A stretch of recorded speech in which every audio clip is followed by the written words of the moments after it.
जय हिंद साथियों। परीक्षा साथी में आप सभी को स्वागत है। आज हम इस लेक्चर में पढ़ेंगे नागरिकता। नागरिकता आपके परीक्षा के दृष्टिकोण से काफी इम्पोर्टेंट है और कुछ समय पहले सुने होंगे कि CAA क्या है। ठीक है, CAA नागरिकता संशोधन अधिनियम। ठीक है, तो आज इसका हम अर्थ और महत्व जानेंगे, संवैधानिक प्रावधान जानेंगे, नागरिकता अर्जन किसे किया जाता है और नागरिकता की समाप्ति कैसे होगी और नागरिकता एकल नागरिकता के बारे में जानेंगे। नागरिकता का अर्थ हम आज चर्चा करते हैं पहले टॉपिक में। नागरिकता व्यक्ति और राज्य के बीच के संबंध को दर्शाती है। नागरिकता व्यक्ति और राज्य के बीच के संबंध को दर्शाती है। किसी भी अन्य आधुनिक राज्य में दो तरह के लोग रहते हैं, एक नागरिक और एक विदेशी। किसी भी अन्य आधुनिक राज्य की तरह भारत में दो तरह के लोग रहते हैं। पहला है नागरिक, जो हम लोग भारत के नागरिक कहलाते हैं, जो हमारे देश में श्रीलंका से आए हुए लोग क्या कहते हैं, विदेशी कहते हैं। अमेरिका से लोग आए हुए लोग क्या कहते हैं, हम विदेशी कहते हैं। ठीक है, अगला पॉइंट पे चला करते हैं कि नागरिक भारतीय राज्य के पूर्ण सदस्य हैं और इसके प्रति निष्ठावान है। ठीक है, नागरिक भारतीय राज्य के पूर्ण सदस्य हैं, यानी हम लोग जो हैं भारत राज्य क्या है, पूर्ण सदस्य हैं और इसके प्रति क्या है, निष्ठावान है और उन्हें नागरिक और राजनीतिक अधिकार प्राप्त होते हैं। जो हमें नागरिक को क्या है, राजनीतिक अधिकार प्राप्त है। दूसरी ओर विदेशी किसी अन्य राज्य के नागरिक होते हैं, लेकिन इसीलिए उन्हें नागरिक और राजनीतिक अधिकार प्राप्त नहीं होते, यानी विदेशी को राजनीतिक और नागरिक अधिकार प्राप्त नहीं होते। ठीक है, और हम इसमें आगे चर्चा करेंगे संवैधानिक प्रावधान के बारे में। ठीक है,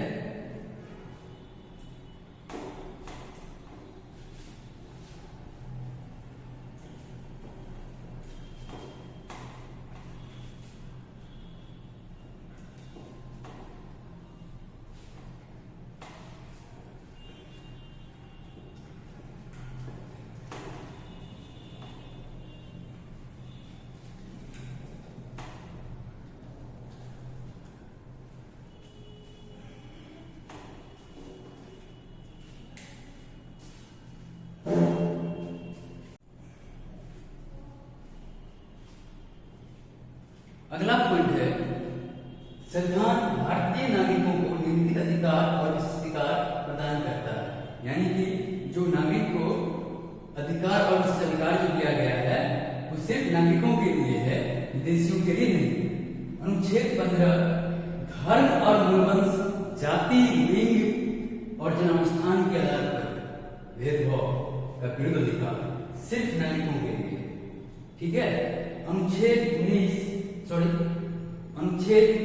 16 लोक नियोजन अवसर की समानता सिर्फ नागरिकों को दिया गया है।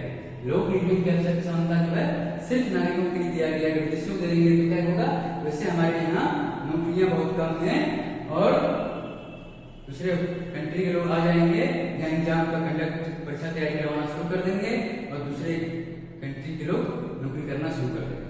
इसीलिए यह अनुच्छेद 16 में कहा गया है कि लोक नियोजन अवसर की समानता सिर्फ नागरिकों को दिया गया है। अगला है अनुच्छेद 19 विचार अभिव्यक्ति की स्वतंत्रता। विचार अभिव्यक्ति की स्वतंत्रता, संघ बनाने की और सम्मेलन करने की, संचरण, निवास, व्यवसाय चयन करने का अधिकार सिर्फ यह नागरिकों के लिए। ठीक है, अनुच्छेद 29 और 30 कहता है सांस्कृतिक और शैक्षणिक अधिकार। ठीक है, यह नागरिकों के लिए उपलब्ध है। अगला पॉइंट लेते हैं लोकसभा, राज्यसभा और स्थानीय शासन के चुनाव में मतदान करने का अधिकार सिर्फ नागरिकों के लिए।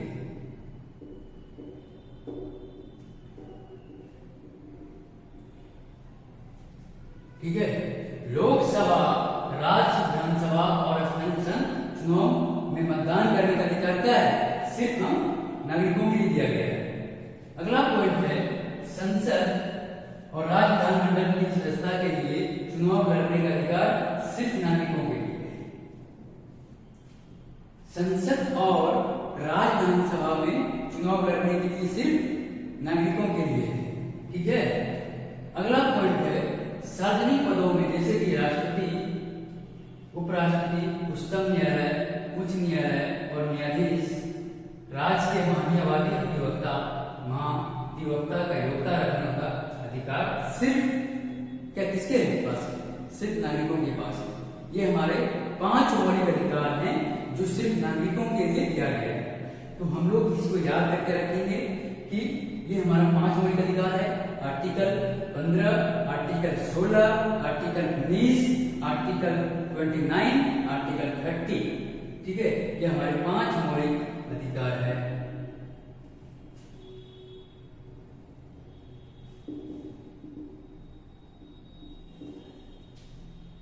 इससे अगला पॉइंट देखते हैं संवैधानिक प्रावधान।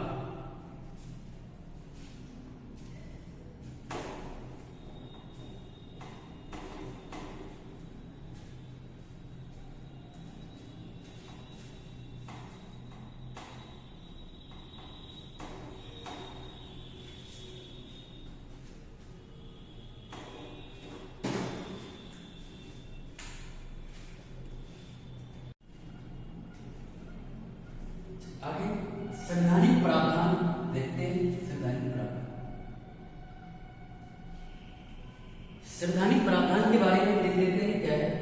संविधान के भाग 2 में अनुच्छेद 5 से 11 तक नागरिकता के बारे में चर्चा की गई है। यानी कि नागरिकता के बारे में संविधान के भाग 2 में और अनुच्छेद 5 से लेकर 11 तक की चर्चा की गई। अगला पॉइंट है इस संबंध में इसमें अस्थायी और विस्तृत उपबंध नहीं है, प्रावधान नहीं है, ठीक है। अगला पॉइंट है यह सिर्फ उन लोगों की पहचान करता है जो संविधान लागू होने के समय अर्थात 26 जनवरी 1950 को नागरिक बने रहे। यानी 26 जनवरी 1950 को नागरिक बने रहे हैं। इसमें ना तो इसके अधिग्रहण न ही इसकी हानि की चर्चा की गई। यह संसद को इस बात का अधिकार देता है, कि वो नागरिकता से संबंधित व्यवस्था करने के लिए कानून बनाए। यानी संसद को, पार्लियामेंट क्या करता है कि नागरिकता से संबंधित कानून या व्यवस्था बनाने के लिए अधिकार देता है। और इसी प्रकार संसद नागरिकता अधिनियम 1955 लागू किया और इसी अधिनियम के समय समय पर संशोधन किया गया जाता है। यानी संसद को अधिकार दिया गया है नागरिकता संबंधी कानून बनाने के लिए। तो पार्लियामेंट एक कानून आया नागरिकता अधिनियम 1955 और इसी को समय समय पर संशोधन किया जा रहा है, ठीक है। इसको हम देख रहे हैं C-A, यानी कि सिटीजनशिप अमेंडमेंट, ठीक है। नागरिकता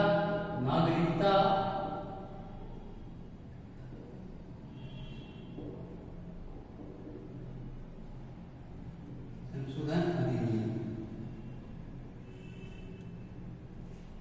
इसी प्रकार नागरिकता अधिनियम 1955 लागू किया गया है। इसी पर समय समय पर संशोधन किया जा रहा है, जो आप सुनते होंगे सुर्खियों में CAA, नागरिकता संशोधन अधिनियम, ठीक है। और आगे चर्चा करते हैं आपको नागरिकता की अर्जन।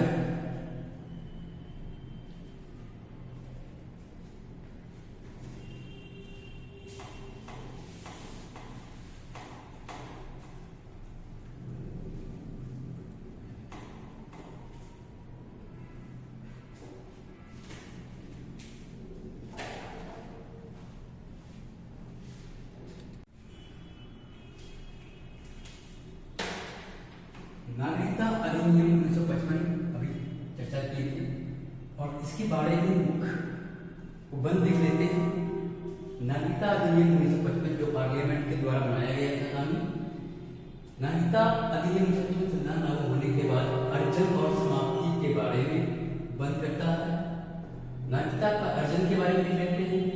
नागरिकता अधिनियम 1955 नागरिकता प्राप्त करने की 5 शर्त बताता है, जैसे जन्म, वंशानुगत यानी वंशानुपात, पंजीकरण, प्राकृतिक एवं क्षेत्र समाविष्ट के अनुसार या के आधार पर नागरिकता अर्जन कर सकते हैं।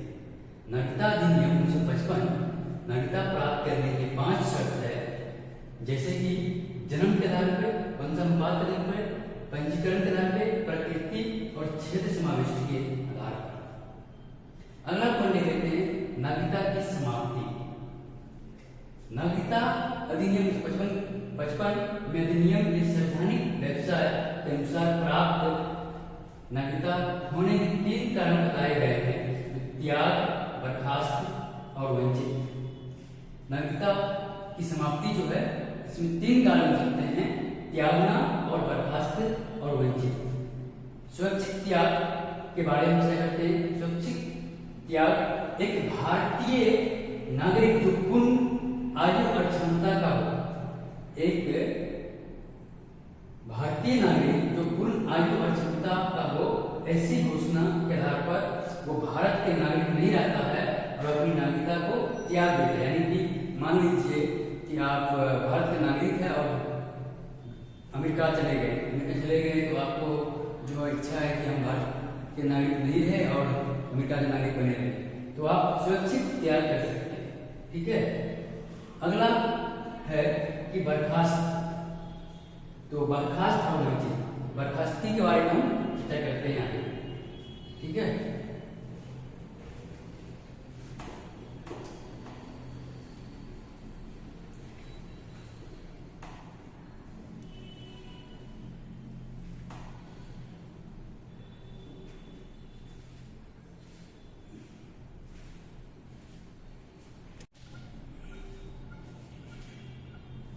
हम सुरक्षित त्याग तो पढ़ लिए हैं।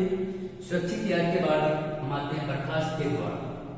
यदि कोई भारतीय नागरिक स्वेच्छा से किसी देश की नागरिकता ग्रहण कर लेता है तो उसकी भारतीय नागरिकता स्वयं समाप्त हो जाता है। यानी अगर कोई भारतीय नागरिक अमेरिका का या कनाडा का नागरिक बन जाता है, नागरिकता ग्रहण कर लेता है, तो उसका भारतीय नागरिक स्वयं समाप्त हो जाएगा। अगला पॉइंट है वंचित करने के द्वारा।